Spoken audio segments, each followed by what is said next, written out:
ओम श्री सांब शिवाय नमः। ओम श्री गणेशाय नमः। श्री शिव महापुराण में रुद्र संहिता युद्धखंड का 15वां अध्याय प्रारंभ करते हैं। राहु के शिरच्छेद तथा समुद्र मंथन के समय के देवताओं के छल को जानकर जलंधर द्वारा क्रुद्ध होकर स्वर्ग पर आक्रमण, इंद्रादि देवों की पराजय, अमरावती पर जलंधर का आधिपत्य, भयभीत देवताओं का सुमेरु की गुफा में छिपना। सनत कुमार बोले, एक बार वृंदा का पति वह वीर तथा उदार बुद्धि वाला समुद्र पुत्र जलंधर अपनी पत्नी वृंदा एवं समस्त असुरों के साथ बैठा था। उसी समय अत्यंत प्रसन्न, महातेजस्वी, मूर्त स्वरूप तेज पुंज के समान भासित होते हुए शुक्राचार्य 10 दिशाओं को प्रकाशित करते हुए वहां आए। उन गुरु को आते हुए देखकर प्रसन्न मन वाले उन सभी असुरों तथा जलंधर ने भी शीघ्र आदरपूर्वक उन्हें प्रणाम किया। तब तेजोनिधि भार्गव उन्हें आशीर्वाद देकर रम्य आसन पर बैठ गए और वे असुरगण भी पूर्ववत बैठ गए। उसके बाद स्थिर तथा उत्तम शासन वाला वह वीर सिंधु पुत्र जलंधर प्रेम से अपनी सभा को देखकर बहुत प्रसन्न हुआ। वहां बैठे हुए सिरकटे राहु को देखकर उस दैत्यराज समुद्रपुत्र ने शीघ्रता पूर्वक शुक्राचार्य से यह पूछा। जलंधर बोला, हे प्रभु, हे गुरु, राहु के सिर को किसने काटा है? हे गुरु, उस संपूर्ण वृतांत का मुझे ठीक ठीक बताइए। सनत कुमार बोले, समुद्रपुत्र जलंधर का यह वचन सुनकर भृगुपुत्र शुक्राचार्य शिवजी के चरण कमलों का स्मरण करके यथार्थ रूप में कहने लगे। शुक्र बोले, हे जलंधर, हे महावीर, हे असुरों के सहायक, तुम सुनो, मैं सारा वृतांत तुमसे यथार्थ रूप से कह रहा हूँ। पूर्व समय में विरोचन का पुत्र तथा हिरण्यकशिपु का प्रपौत्र वीर, बलवान और धर्मात्मा बलि नामक दैत्य हुआ था। उससे पराजित हुए इंद्र सहित सभी देवता, जो स्वार्थ साधन में अत्यंत निपुण थे, विष्णु की शरण में गए और उन्होंने अपना संपूर्ण वृत्तांत उनसे कहा।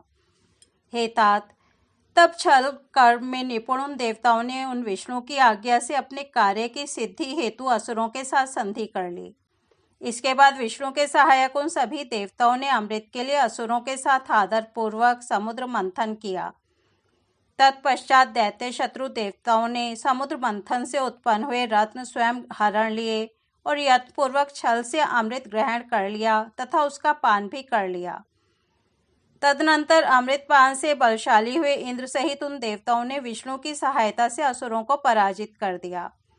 इंद्र के सर्वदा पक्षपाती उन विष्णु ने देवताओं की सभा में अमृत पीते हुए राहु का शिरच्छेदन कर दिया।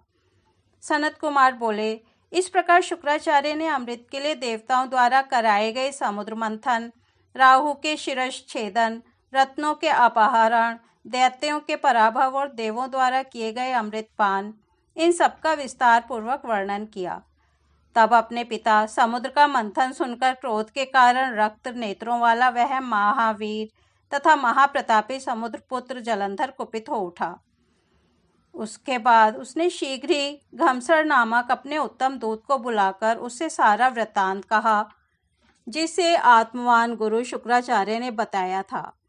तत्पश्चात बहुत प्रकार से सम्मानित करके तथा अभय देकर अपने उस कुशल दूत को उसने प्रेम पूर्वक इंद्र के समीप भेजा। उस समुद्रपुत्र जालंधर, वह बुद्धिमान दूत, घमसर बड़ी शीघ्रता से सभी देवगणों से युक्त स्वर्गलोक को गया। वहां जाकर वह दूत शीघ्र ही सुधर्मा सभा में पहुंचकर बड़े अहंकार के साथ देवराज इंद्र से यह वचन कहने लगा। घमसर बोला, समुद्रपुत्र जलंधर सभी दैत्यों का अधिपति, महाप्रतापी एवं महावीर है तथा शुक्राचार्य उसके सहायक हैं। मैं उसी वीर का घमसर नामक दूत हूँ और वस्तुतः घमसर भक्षक नहीं हूँ। उसी वीर के द्वारा भेजे जाने पर मैं आपके पास आया हूँ। सर्वत्र अप्रतिहत आज्ञा वाले महान बुद्धिमान तथा संपूर्ण देवताओं को जीतने वाले उस जलंधर ने जो कहा है, उसे आप सुनिए। जलंधर बोला, हे देवाधम, तुमने किस कारण से पर्वत के द्वारा मेरे पिता समुद्र का मंथन किया और मेरे पिता के सारे रत्नों का अपहरण किया? तुमने यह उचित नहीं किया। उन रत्नों को अभी शीघ्र लौटा दो और विचार करके देवताओं सहित मेरी शरण में आ जाओ, अन्यथा हे सुराधम, तुम्हारे समक्ष बहुत बड़ा भय उपस्थित होगा तथा तुम्हारा राज्य नष्ट भ्रष्ट हो जाएगा। मैं यह सत्य कह रहा हूँ। सनत कुमार बोले, दूत की यह बात सुनकर देवराज इंद्र विस्मित हो गए और वह भय तथा रोष से युक्त हो उसे वृत्तांत को याद करते हुए कहने लगे, हे दूत, मेरे भय से भागे हुए पर्वतों को तथा अन्य मेरे दानव शत्रुओं को पूर्व काल में उस समुद्र ने शरण दी थी, इसलिए मैंने उसके सारे रत्नों का अपहरण कर लिया है। मेरा द्रोही सुख से नहीं रह सकता है। मैं यह सत्य कह रहा हूँ। पहले भी इसी सागर के शंख नामक मूर्ख पुत्र ने मुझसे विरोध किया था, इसलिए साधुओं ने उसे अपने साथ नहीं रखा। वह साधुओं का हिंसक और बड़ा पापी था। वह समुद्र में छिपा रहता था, अतः मेरे छोटे भाई विष्णु ने उसका संहार कर दिया। अतः हे दूत, तुम शीघ्र जाओ और उस समुद्र पुत्र से सागर मंथन का समस्त कारण ठीक ठीक कह दो। सनत कुमार बोले, इस प्रकार इंद्र के द्वारा विसर्जित किया गया वह महाबुद्धिमान दूत शीघ्र ही वहां पहुंचा जहां वीर जलंधर था। उसी बुद्धिमान दूत ने इंद्र द्वारा कही गई सभी बातों को दैत्यराज जलंधर से कह दिया। इंद्र के वचन को सुनकर दैत्य के ओष्ठ क्रोध से फड़कने लगे और वह शीघ्र ही सभी देवताओं को जीतने की इच्छा से उद्योग करने लगा। उस दैत्येंद्र के उद्योग करते ही सभी दिशाओं से तथा पाताल से करोड़ों करोड़ दैत्य आकर उपस्थित हो गए।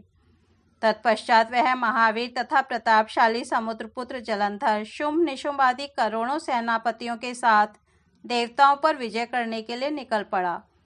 इस प्रकार अपनी संपूर्ण सेनाओं को साथ लेकर वह जलंधर शीघ्र ही स्वर्ग में पहुंच गया। उसने शंख बजाया तथा सभी वीर चारों ओर से गरजने लगे। इंद्रलोक पहुंचकर उस दैत्य ने संपूर्ण सेना के साथ सिंहनाद करते हुए नंदनवन में डेरा डाल दिया। नगर को चारों ओर से घेरकर स्थित उसकी बड़ी सेना को देखकर देवता कवच धारण कर युद्ध के लिए अमरावतीपुरी से निकल पड़े।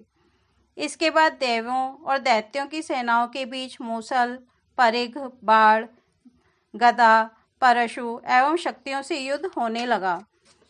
वे एक दूसरे की ओर दौड़ने लगे और एक दूसरे पर प्रहार करने लगे।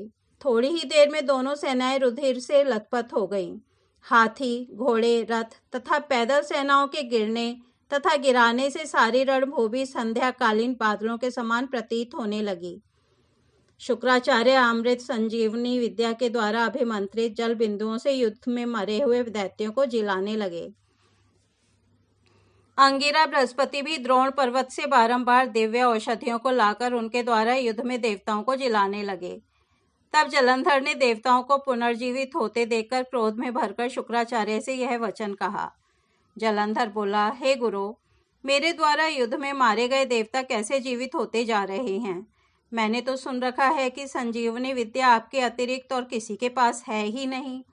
सनत कुमार बोले, सिंधुपुत्र की यह बात सुनकर गुरु शुक्राचार्य ने प्रसन्नचित होकर जलंधर से कहा। शुक्र बोले, हे तात, ये अंगिरा बृहस्पति द्रोण पर्वत से औषधियों को लाकर देवताओं को जीवित कर रहे हैं। मेरी बात सत्य मानो। हे तात, यदि तुम विजय चाहते हो तो मेरी हितकारी बात सुनो। तुम शीघ्र ही उस द्रोण पर्वत को अपनी भुजाओं से उखाड़कर समुद्र में डाल दो। सनत कुमार बोले, गुरु शुक्राचार्य के द्वारा इस प्रकार कहा गया वह दैत्येंद्र शीघ्र ही वहां पहुंचा जहां वह पर्वतराज द्रोण था। उसने वेगपूर्वक अपनी भुजाओं से उस द्रोण पर्वत को लेकर शीघ्र ही समुद्र में डाल दिया। शिवजी के तेज के संबंध में यह कोई आश्चर्य की बात नहीं थी। इसके बाद वह महावीर जलंधर विशाल सेना लेकर पुनः युद्ध स्थल में लौट आया और अनेक प्रकार के शस्त्रों से देवगणों का संहार करने लगा। तब देवताओं को मरा हुआ देखकर देव पूजित देवगुरु द्रोण पर्वत पर गए, परंतु उन्होंने उस पर्वतराज को वहां नहीं देखा। दैत्य के द्वारा पर्वत को अपहृत जानकर देवगुरु भय से विहल हो उठे और आकर के व्याकुलचित होकर देवताओं से कहने लगे। गुरु बोले, हे देवताओं, तुम लोग भाग जाओ। महापर्वत द्रोण अब नहीं है। निश्चय ही समुद्रपुत्र जलंधर ने उसे ध्वस्त कर दिया है।